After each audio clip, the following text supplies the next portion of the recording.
So should you get a Rottweiler for your first ever dog?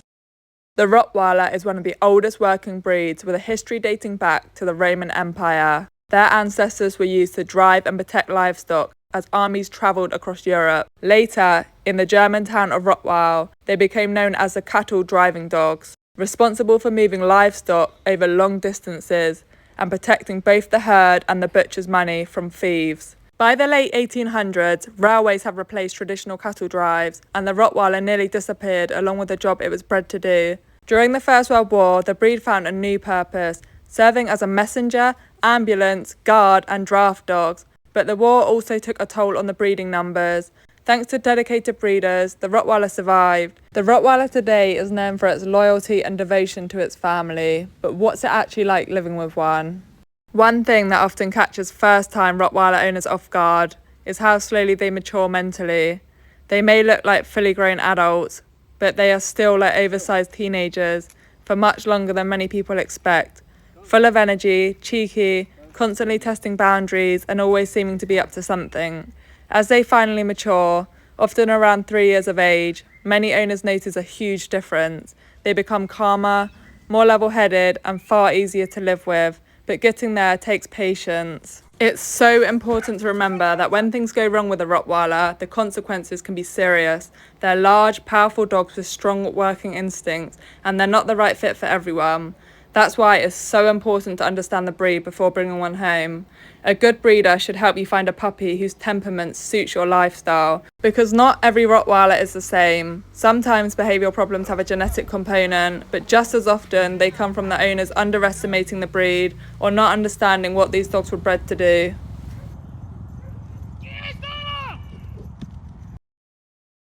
This is Rilo. We got him when I was 23 years old. He will be free on the 7th of August. So I'm going to go over everything I've learned as a first-time Rottweiler owner, what I would do differently, and just things that I absolutely love about him, so you can decide whether a Rottweiler is actually right for you, because they are very strong, powerful, dominant dogs. And for all the good stuff, there is also many bad things that follow. So let's go through the puppy stage, because of it instantly is hard work with a Rottweiler, honestly. With Bryson, oh my God, it felt like magic. This is Bryson. Look, Bryson, hello, all right, mate? So this is Bryson. He's my number one. I absolutely love Bryson, but we wanted to get a friend for Bryson, so we got this thing here. They're both males, but Bryson actually is neutered. Oh, and then if you look down there, Maiko the Doberman. He come from a household who had no idea about the breed, and he was under-socialised and just had a lot of issues. Didn't he, Ry? Because he kept on going for you.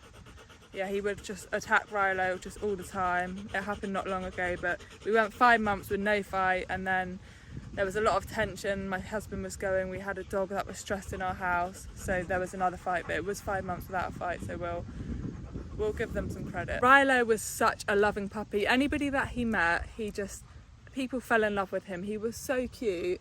He was like a golden retriever as a puppy. He wanted to go say hello to everybody and anybody. There was a massive difference in raising Bryson to raising Rilo. Bryson was stuck to us like a glue stick. You didn't have to have a leash on him because he would just follow you, just anywhere and everywhere. Oh my God, it was just incredible. He just had so much love. With Rilo, it was just different. He would just get easily distracted. I didn't think he liked me. I really didn't. We didn't think that he was our dog.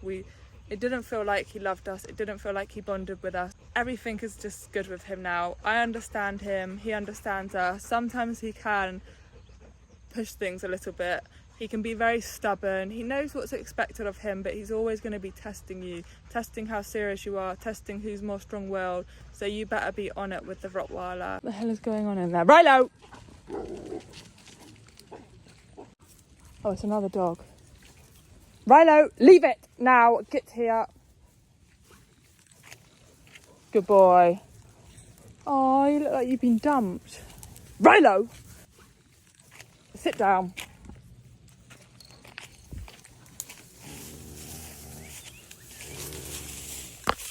Leave it now, Rilo. We didn't really have much of a fear period with Rilo, so the fear period happens between about 4 months old to about 2 years.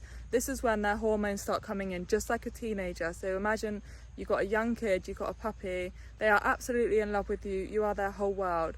As those hormones and confidence start coming in, the environment's going to start to become more exciting. They are just going to think that they know better. So you're going to have to be really strong-willed. You're going to have to be guiding them every day. You're going to have some really good days and you are going to have some really bad days. So be prepared for that. You've got to put in a lot of work with these dogs. Rilo's fear period was not too bad, but I think we had so much experience with Bryson, whose fear period was absolutely awful because we were living between two countries. Bryson was launching at everybody, kids, waitresses, random people. We learned so much with him. You need to guide them, you need to spend a lot of time with them so they are confident, they're calm. Eventually you'll get to a point where they are just neutral and they understand that that's fine, I don't need to worry about that. One of the things about Rilo is how much he molts. He molts so much. So if you're a clean person, you're going to find it very tiring because of no matter how much you clean, there will always be fur. No matter what sort of shampoo you use, conditioner, hairbrush, there's always going to be fur. So Rilo has limited access to our house. He has his room, he has access to the kitchen. We don't really cook much in there, but that's where they used to sleep. I know that sounds kind of gross to some people, having a dog in the kitchen, but I don't know, it's quite normal for a lot of other people for some reason.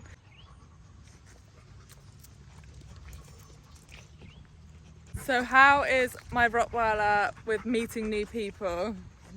He's actually really friendly. Unless somebody seems really odd, something seems off to him.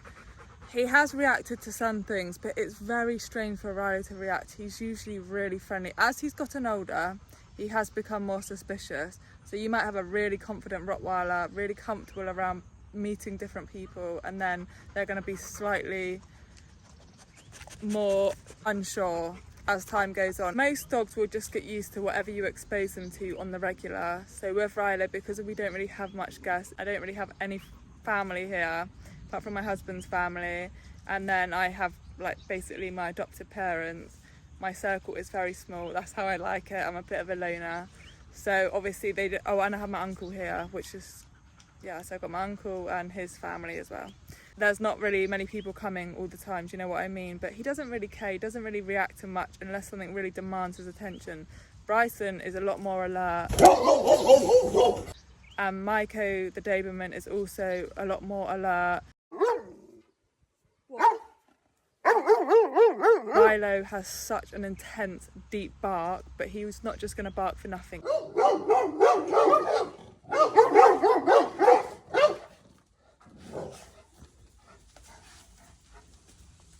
So I need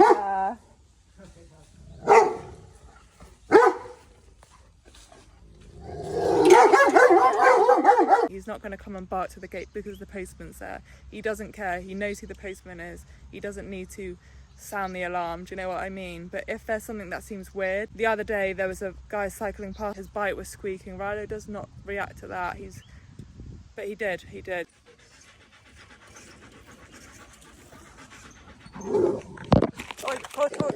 Rilo, get here. So you have to be aware they might not react to things 90% of the time, 99% of the time, and then can just react. My God.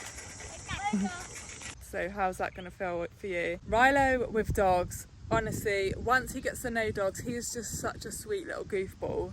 Well, big goofball. He gets on with dogs so well, but when he first meets them, he is weird. He is a certified freak. He will cry, he will whine, he will want to go and introduce himself, and he's pushy as hell. Sometimes he will stomp and he will cause a bit of a scene. He can be very intense, so that's something to be aware of. All I need to do is put him on a leash and it's fine because of that is where we're at. I wouldn't say he's calm, confident. He's a bit much at times, if I'm honest. He can be a lot. Gets on so well with dogs after he's got past his weird little creep stage. As soon as things start to settle and they do their own thing, he's just so sweet. He's so kind. He loves to play with them. He's just very good dog. Good nature, 100%. One of the things that I struggle with the most about Rilo, so when he gets overexcited, he will just go for Bryson's tail. Any bit of excitement around water, around throwing things, that's what he goes for, Bryson's tail. And it's not good because you can imagine if Bryson's jumping into water, which he does, he can hurt his hip. It's very, very hard to break out of Rilo. I've never managed to do it. I just don't think it's possible. They're just very strong-willed dogs. One of the best things about Rilo, he is loved by everybody. He is a lot. He's calming down as time goes on. He just wants to go and say hello to everybody. He wants to sniff them and he wants to lick them, and you have to get him, have him on a leash, and everybody's like, oh, don't be mean. He's fine. He can come say hello. It's just too much.